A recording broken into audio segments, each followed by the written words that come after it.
శరన్నవరాత్రి ఉత్సవాల్లో భాగంగా నర్సీపట్నంలోని శ్రీ దుర్గా మల్లేశ్వర అమ్మవారిని రాష్ట్ర శాసన సభాపతి చింతకాయల అయ్యన్న పాత్రుడు ఆయన సతీమణి పద్మావతి దంపతులు దర్శించుకున్నారు. ఆలయానికి విచ్చేసిన స్పీకర్ దంపతులకు ఆలయ కమిటీ, దేవాదాయ శాఖ అధికారులు, అర్చకులు మేళ తాళాలతో పూర్ణకుంభంతో స్వాగతం పలికారు. అనంతరం అయ్యన్న పాత్రుడు దంపతులు అమ్మవారికి ప్రత్యేక కుంకుమ పూజలు నిర్వహించారు. వేద పండితులు వారికి వేదాశీర్వచనం అందించి అమ్మవారి ప్రసాదం చిత్రపటాన్ని బహుకరించారు.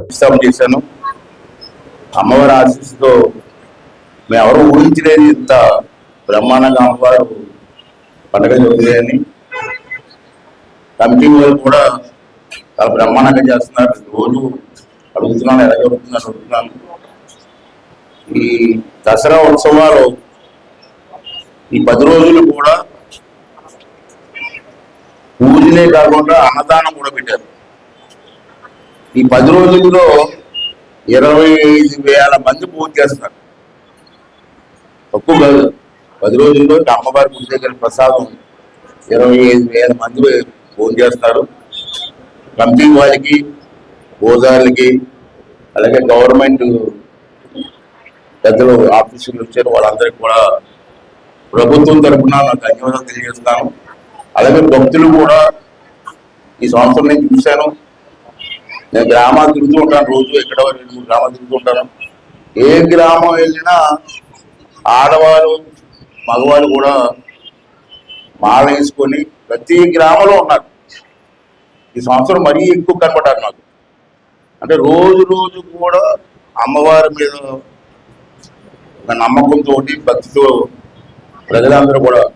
అలాగే నేను విజయవాడలో చూశాను, మన విజయవాడలో ఉన్నాను నేను. ఆ కార్యక్రమానికి కూడా వెళ్ళాను. విజయవాడలో అమ్మవారి కార్యక్రమానికి బ్రహ్మాండంగా జరిగింది. ఎప్పుడూ లేదు, చిన్నప్పటి నుంచి వస్తాను విజయవాడలో. ఈ సంవత్సరం జరిగినట్టు ఇప్పుడు జరగలేదు, బ్రహ్మాండంగా చేశారు. మైసూరులో దసరాకి బ్రహ్మాండంగా చేస్తారు. ఇండియా మొత్తం మీద మైసూరు బ్రహ్మాండం జరిగింది ఆ రోజుల్లో. ఇవాళ మైసూరుతో సమంగా విజయవాడలో బ్రహ్మాండం చేశారు.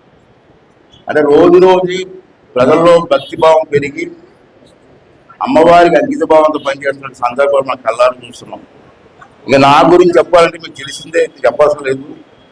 అయితే నాకు ఒకటి అదృష్టం ఏంటంటే, మరి భగవంతుడి దయ వల్ల ఇదే నర్సీపట్నంలో